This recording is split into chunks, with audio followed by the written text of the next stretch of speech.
हजुरलाई स्वागत गरेँ। अनि हजुर सोच्नु होला मेरो पुष्पा गुरुङ कहाँ जाँदैछ भनेर। सो म जाँदैछु पोखरा। कस्तो लाग्दैछ यस्तो गर्नु न।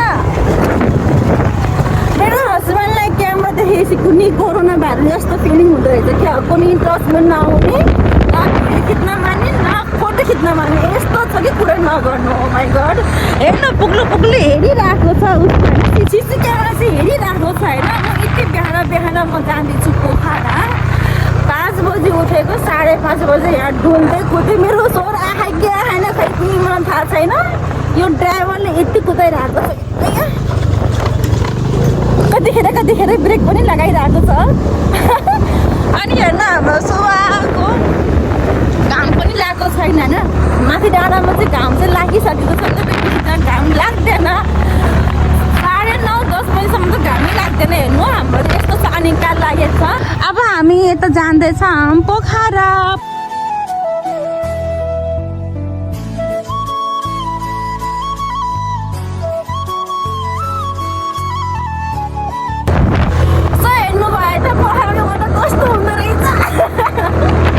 मुख्य बाटो चाहिँ भन्नाले मुख्य पुल हाम्रो यही हो।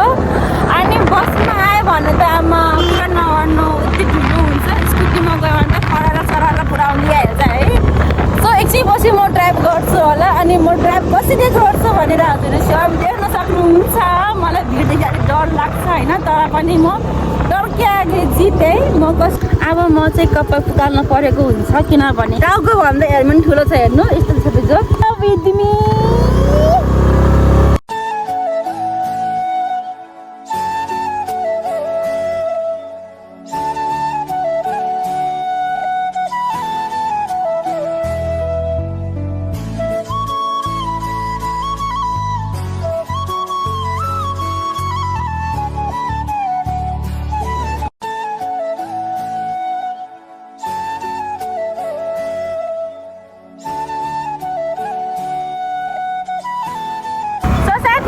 मेरो बुढाले क्यामेरासम्म त जाने नगर्नु न, म डिस्टर्ब हुन्छ ल। यो भएन नि समातेर तपाईले हेत्तरीको। ये सब क्या देखना पड़ रहा है।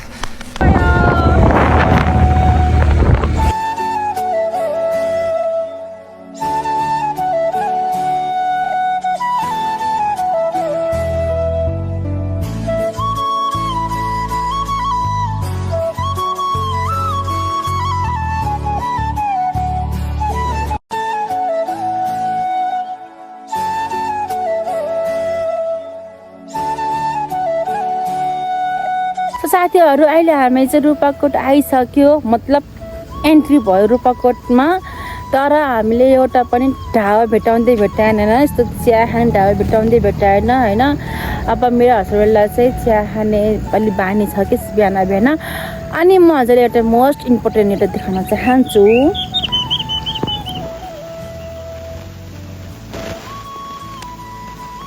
सुन्नुभयो साथीहरू, हामी चाहिँ अहिले पोखरातिर आइपुग्यो।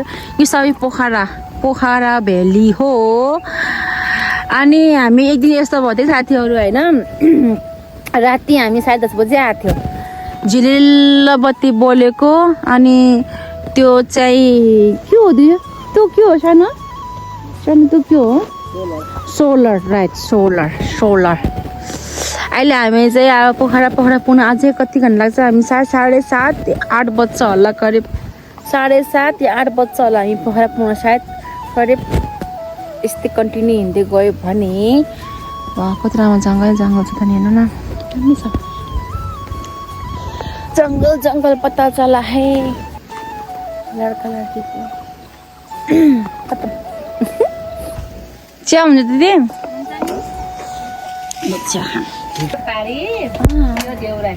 अनि त्यहाँ चाहिँ त रूपाकोट लेखेको थियो त आन्टी। त रूपाकोट जाने बाटो लेखेको के त। अच्छा उतै बासागाजमा। तिमी नि आउके तिहानमा आउनु साथीलाई त फुल डिस्काउन्ट होला नि। नाच्ने 2 जना नाचो आफू त्यो नाच। आया रमाइलो हुन्छ नि त। मलाई त तिमीको घर चाहिँ कता त नि अहिले? माथि हो नजिकै छ। चियाको ढाबै नपाउने मिठो कडक चिया। आउ त चिया खान आऊ। भर्याङ त्यहाँ बाटोमै छ त्यहाँ हिँड्यो अनि दुध चाहिँ त्यतिले पुग्छ त आन्टी बोतल बोतलमा ल्याउने नि घरकै दुध हो ए ठ्याक्क 2 बोतल ल्याएँ मैले भनेको त सोनेमै सोहागा हुने भयो त अनि अर्को यस्तो टुक छ नि चिसो अलिक पछि पहिला चिसो खानुपर्छ पहिला चिया खान्छ नि हो यो चाहिँ वाटरमा खाँदैन नि त नि चियापत्ती छैन ल ल देउराली डान्स रहेछ अब के भनौँ आफू त आलु जस्तो खप्पर अनि त्यहाँ चाहिँ रूपकोट किन लेखेको त रूपकोट होइन रूप गाउँपालिका परेको थियो रूपकोट अब त्यहाँ क्या करो रे मेरो जिन्दगी क्या करो मास्टर जाने बाटो छ कि रूपकोट जाने बाटो रूपकोट ठाउँमा पिकनिक आउँछ प्याड लर्निङहरू आउँछ त्यो ठाउँमा त्यो सोलरले त्यो एरिया पुरै धाने छ अरे म त मेरो घर लाम्छु भन्ने मात्रै हो लाज मर्दो छ भगवान टुरिस्ट गाइड हुन नै गाह्रो छ हेर्नु साथीहरू गाह्रो छ के भनेको त्यस्तो बिहान बिहान म बिरामी हुन असाध्यै खुसी हुन्छ म बिरामी नै हुन्न हो सत्तै हो खतरा त हो त अनि आनन्दले सुत्न त पाइन्छ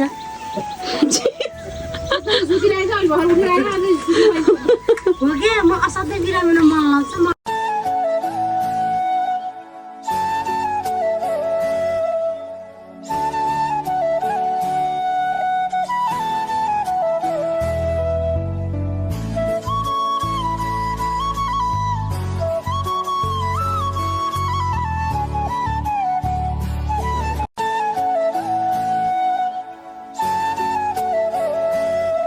लान्टी गए बाई बाई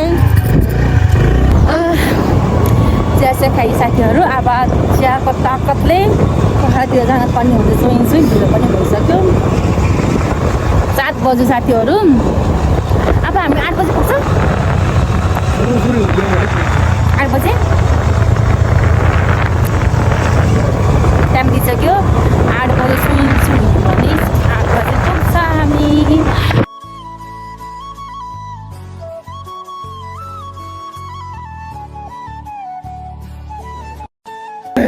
बुला ओए ओह्रालो लाग्यो हामी त मैं सुनिन के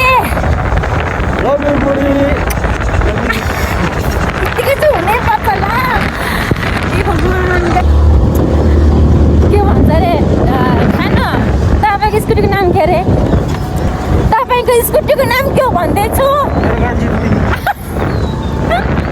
कान्छी बुढी भन्छ एक दिन न होइन हामी दुईजना मम्मीको घर गएको थियो होइन साथीहरू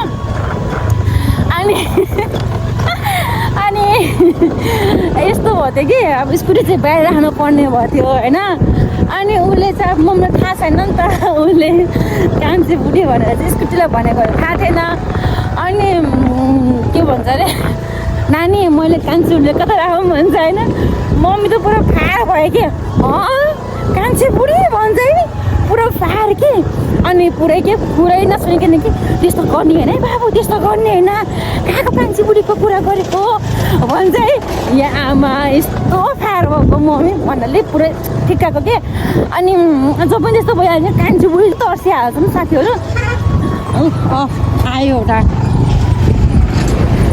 गैँडा अनि के स्कुटीलाई भनेको त ए त्यस्तो नभन बाबु त्यस्तो भन्ने होइन बाबु त्यस्तो भन्ने होइन बाबु यस्तो हाल्छ लागेको है बुढा हो कि होइन यस्तो हेर्नु साथी फटाफुटी चाहिँ नबोल्ने के 1 घन्टालाई यसै सोच्छ होला कि होइन के भन्ने होला भने पनि नसक्ने यस्तो भयो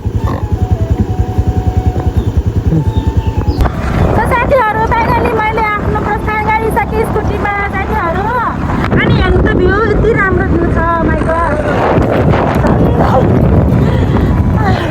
अन्दै पुरानो मकै बारीमा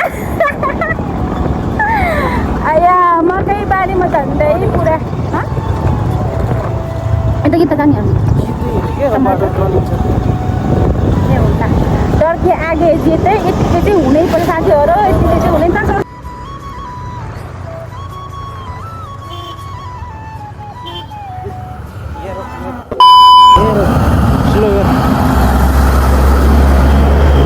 त्यो डाँडा माथि यहाँबाट गएर त्यो डाँडा माथि पुग्नु पर्छ अनि त्यहाँ चाहिँ पुलिस चौकी पनि छ।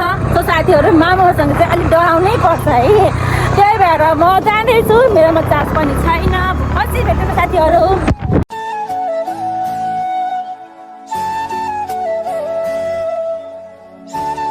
साथीहरू हामी आइपुग्यो, हामी आफ्नो गन्तव्य पुगिसक्यो साथीहरू राम्रोसँग। साथीहरू हामी घर आइपुग्यो। अब एकछिन खानासाना बनाएर अनि रेस्ट गरेर अनि पछि भेट्नुपर्छ। हजुरलाई फेरि स्वागत छ मेरो युट्युब च्यानलमा। अनि म घर आइपुगेँ होइन, म अघि नै घर आएको हो, हजुरलाई थाहा नै छ। अनि म घर आएर खानासाना यताउता गरेर रुमसुम सफा गरेर अनि बल्ल बसेछु होइन। थुप्रै काम थियो, मेरो बाजाने काम पनि थियो। अनि घाममा यताउता बेसरी खुट्टा दुखिरहेको छ। अनि म अब सबै काम सकाएर चाहिँ म बल्ल नुहाइधुवाइ गरेर लुगासुगा धोएर रुमसुम सबै चकाचक गरेर अनि म बल्ल बसेको छु। साथीहरू के छ कसो छ म फेरि अपडेट दिइराखेको हुन्छु। सो अझै स्टुडेन्ट हेर्नु होला। अनि साथीहरू प्लिज हेरेर मात्रै होइन कि लाइक पनि गर्नु होला, प्लिज लाइक पनि गरिदिनु होला। एउटा थम्सअप हान्दैमा के जान्न, प्लिज लाइक गरिदिनु होला होइन। यति दुःखले बनाएको हुन्छ हरेक भिडियो होइन। सो प्लिज लाइक गरिदिनु होला। अनि प्लिज आफ्नो प्रतिक्रिया पनि कमेन्ट मार्फत दिनु होला। अनि अरू अपडेट चाहिँ म दिइराखेको हुन्छु। अहिले पनि भिडियो आउँदैछ, स्टुडेन्ट हेर्नु होला।